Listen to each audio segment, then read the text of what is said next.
एक जंगल के दोनों ओर अलग अलग राजाओं का राज्य था और उसी जंगल में एक महात्मा रहते थे जिन्हें दोनों राजा अपना गुरु मानते थे। उसी जंगल के बीचों बीच एक नदी बहती थी। दोनों राज्यों के बीच में विवाद था। एक बार तो बात बिगड़ते बिगड़ते युद्ध तक आ पहुंची। कोई भी राजा सुलह को तैयार नहीं था, सो युद्ध तो निश्चय ही था। दोनों राजाओं ने युद्ध से पहले महात्मा का आशीर्वाद लेने की सोची और पहुंच गए जंगल की उस कुटिया में जहां महात्मा रहते थे। पहले एक राजा आया और उसने महात्मा से युद्ध में विजय का आशीर्वाद मांगा। महात्मा ने कुछ देर उस राजा को निहारा और कहा कि राजन, तुम्हारे भाग्य में जीत नहीं दिखती, आगे ईश्वर की मर्जी। यह सुनकर पहला राजा थोड़ा विचलित हुआ। फिर उसने सोचा कि यह धारणा ही है तो पूरी ताकत से लड़ेंगे, परंतु यूं ही नहीं हार मानेंगे, और अगर हार भी गए तो हार को भी औरों के लिए उदाहरण बना देंगे, परंतु आसानी से हार नहीं मानेंगे। यह निश्चय कर वह वहां से चला गया।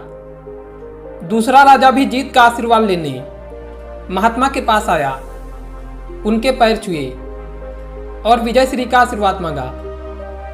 महात्मा ने उसे भी कुछ देर निहारा और कहा कि बेटा, भाग्य तो तुम्हारे साथ ही नहीं। कहा कि बेटा, भाग्य तो तुम्हारे साथ ही है। यह सुनकर राजा तो खुशी से भर गया और वापस जाकर निश्चिंत हो गया, जैसे कि उसने युद्ध तो जीत ही लिया हो।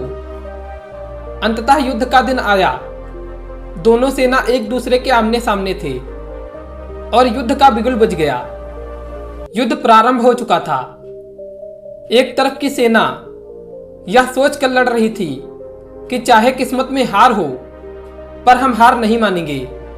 हम अपना सर्वश्रेष्ठ कोशिश करेंगे, अपना सर्वस्व झोंक देंगे। और वहीं दूसरी तरफ की सेना एक मानसिकता के साथ लड़ रही थी कि जितना तो हमें ही है, तो घबराना कैसा। लड़ते लड़ते दूसरी सेना के बीच राजा के घोड़ों के पैर का नाल भी निकल गया और घोड़ा लड़खड़ाने लगा, पर राजा ने ध्यान नहीं दिया, क्योंकि उसके दिमाग में एक ही बात चल रहा था कि जब जीत मेरे भाग्य में है तो फिर किस बार की चिंता। कुछ ही क्षण बाद दूसरे राजा का घोड़ा लड़खड़ा कर गिर गया, जिससे राजा भी जमीन पर गिर पड़ा और घायल हो गया और वह दुश्मनों के बीच घिर गया। पहले राजा के सैनिकों ने उसे बंधक बना लिया और उसे अपने राजा को सौंप दिया। युद्ध का निर्णय हो चुका था। युद्ध का परिणाम बिल्कुल महात्मा के भविष्यवाणी के उल्टा था। निर्णय के बाद महात्मा भी वहां पहुंच गए। जब दोनों राजाओं को बड़ी जिज्ञासा थी कि आखिर भाग्य का लिखा बदल कैसे गया, दोनों ने महात्मा से प्रश्न किया कि गुरुवर, आखिर ये कैसे संभव हुआ। महात्मा ने मुस्कुराते हुए उत्तर दिया, राजन, भाग्य नहीं बदला, वो बिल्कुल अपने जगह सही पर है, पर तुम लोग बदल गए हो। उन्होंने विजेता राजा की ओर इशारा करते हुए कहा कि अब आपको ही देखो राजन, आपने संभावित हार के बारे में सुनकर दिन रात एक कर दिया। सब कुछ भूल कर आप जबरदस्त तैयारी में जुट गए, यह सोचकर कि परिणाम चाहे जो भी हो, पर हार नहीं मानूंगा। खुद हर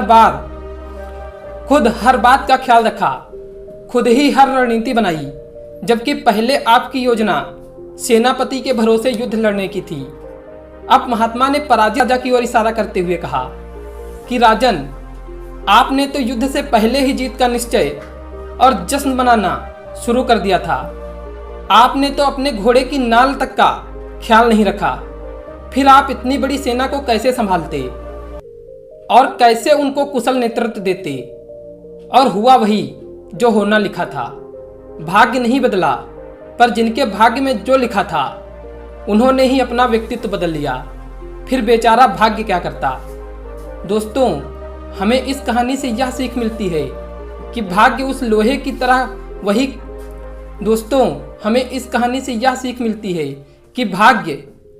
की तरह वही खींचा चला जाता है जहां कर्म का चुंबक हो। हम भाग्य के अधीन नहीं हैं, हम तो स्वयं भाग्य के निर्माता हैं। यह सत्य है कि भाग्य भी उन लोगों का साथ देता है जो कर्म करते हैं। किसी खुरदरे पत्थर को चिकना बनाने के लिए हमें उसे रोज घिसना पड़ेगा। ऐसे ही जिंदगी में समझें, हम जिस भी क्षेत्र में हों, स्तर पर हों, हम अपना कर्म करते रहें बिना फल की चिंता किए। धन्यवाद।